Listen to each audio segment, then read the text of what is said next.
I'm Francesca Casnati, communication designer and research fellow at Politecnico di Milano Department of Design, and together with Professor Valeria Bucchetti we are working on the issue of communication design for gender cultures. The work we present today faces the issue of the representation of women from a communication design perspective by examining the roles and contributions that the communication design has in the educational field, specifically in training future designers.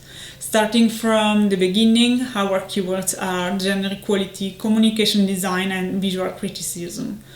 The question is, why gender equality and sustainability? Well, the fifth goal of the Agenda for Sustainable Development is to achieve gender equality and empower all women and girls. By taking a look at the Global Gender Gap Report, Italy is the 17th on 149 countries, still lagging behind the countries at the top of the ranking. Looking at the issue from the point of view of communication design, it concerns women's representation in the media and the repercussions it has in reinforcing stereotypes. Media images are always vehicle for explicit or implicit messages, and they very often communicate by models and stereotypes to be immediately recognizable and understandable. The term stereotype indicates the generalization of a simplified image of the reality due to limits of knowledge. So media models contribute to activate gender stereotypes that in turn are responsible for defining schemes of self going so far as to condition both cognitive resources and emotional reactions in the face of sexist statements. The scheme here highlights the mechanism of self-feeding or positive feedback which results in the reiteration and amplification of stereotype. Stereotype itself acts in turn on social identity by directing it and influencing the construction of individual and collective biographies. From a sustainability point of view, communication design can take part of the process and influence it. First of all, from a projectual point of view, so through the design of the media messages, for example, by the projectual choices, and from a wider perspective, through contrast actions and education for critical reading of media message to act towards visual alphabetization of the designer as well as of the receiver. Taking up the idea of antibody, the designer can act on the design thought and the culture of the subject who uses the media message to help make her or him immune to gender stereotypes. The research work and experimental activities of the group Communication Design for Gender Cultures, a research group at the Department of Design, Politecnico di Milano, find place in this framework. So now we'd like to focus about the group's experimentation in the didactic sphere, focusing on the course Communication Design and Gender Cultures, a university course addressed to the master degree students at School of Design. The aim of the course is to raise the awareness of future designers on gender issues using a multimodal educational approach. For instance, activities aimed at strengthening the critical capabilities of students and equipping them with tools that encourage the constructive processes and responsible design processes. In order to achieve this objective, we work to create an experiential dimension of learning that integrates theory and practice in line with Kolb's learning theory and the pyramid of active learning. Here an overview of different activities and their own peculiarities. To better understand, I show you some representative case studies from the last years. These are 3 projects that deal with gender stereotypes in different ways. In the first two cases, the subject of the analysis is the nature of the media images observed by assuming two different thematic centers, while in the third case, behaviorally stereotypical acted by men and women are examined. The work examines the phenomenon of twinning, focusing on the representation of female figures in 3 case studies. The project path was articulated according to different steps. So, first of all, the collection and analysis of visual material relating to case studies, the deconstruction of stereotypes obtained through an operation of sampling and isolation of visual references, allowed to implement the tools and capabilities of critical interpretation of the media message.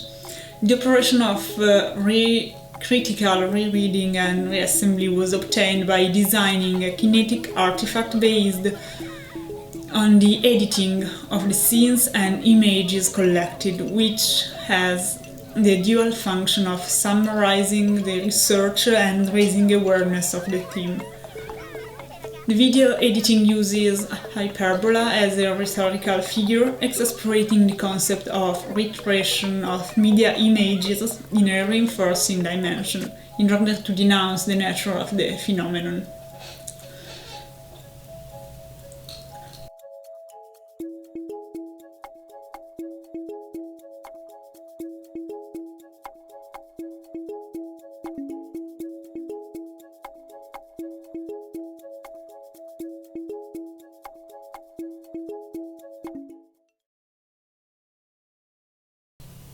The following case concerns the representation of the female figures in the major magazines about technology.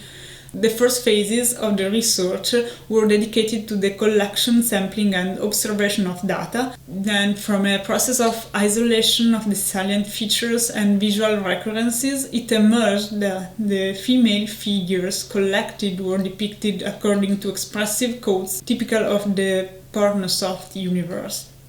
The reassembly operation was based, in this case, on a flipping scheme, a counter-narration through an overturning strategy. The representations of women thus become interchangeable, and scrolling through the different titles no longer allow the viewer to understand where they come from, making quite evident the spread of pornosoft as a transversal mode.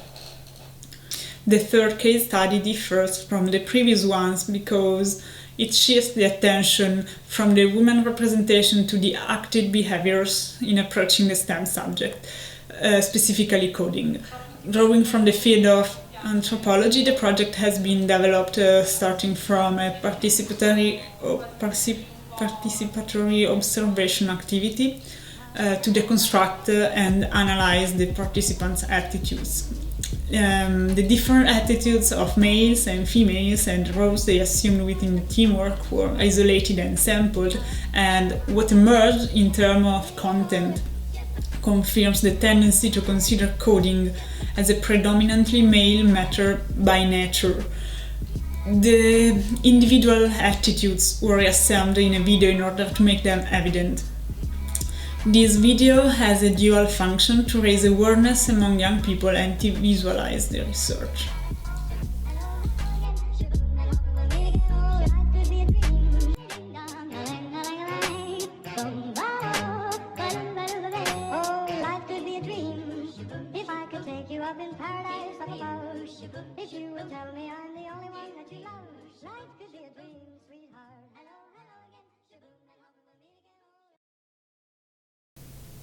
The 3 cases were identified as representative of different research methods and kind of design outputs recurring during the course, and aimed at practical experimentation and implementation of useful tools for conscious design. The aim is to train designers who are able to make responsible choices not only in the academic territory but also and especially at the workplace, where the communicative actions planned have a wider resonance and a real impact on the group of individuals who receive the message.